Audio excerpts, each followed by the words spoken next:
Na-scam na ako dati ng paulit-ulit at ngayon, na-discover ko yung 3 lesson na babantayan mo kung gusto mo din makaiwas sa scam sa internet ngayong 2025. Una, kapag may nagsabi sa'yo ng wala kang gagawin, kikita ka, mag-invest ka lang, tumakbo ka na. Kasi walang ganong klase ng business na wala kang gagawin, kikita ka na. Kasi imagine mo kahit anong klase ng business, mapa-affiliate marketing yan, mapa-network marketing yan, mapa-financial or insurance yan, no? Lahat ay merong gagawin. So kapag may nagsabi sa'yo niyan, mag-isip-isip ka na. Yan na yung sign na scam yung ino-offer sa'yo. Pangalawa, wala kang aaralin. Kapag may nagsabi sa'yo na wala kang aaralin, magiging successful ka sa business mo, magtaka ka na.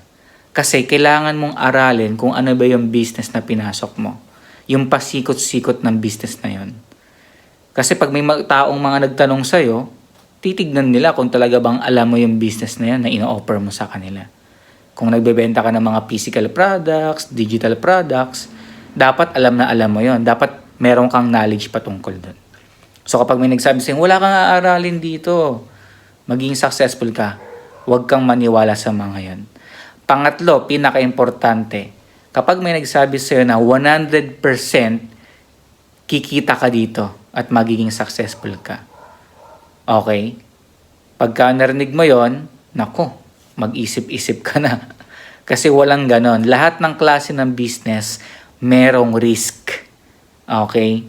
Merong kang kailangang gawin, merong kang kailangang bantayan, meron kang kailangang aralin, no? Hindi lahat ng business, pag napapasukin mo, magiging successful ka. Kailangan mo mag-invest ng time, effort, money, energy para maging successful sa isang business. Kailangan mo malaman yung pasikot-sikot na yon. Okay? So ngayon, gagawin mo,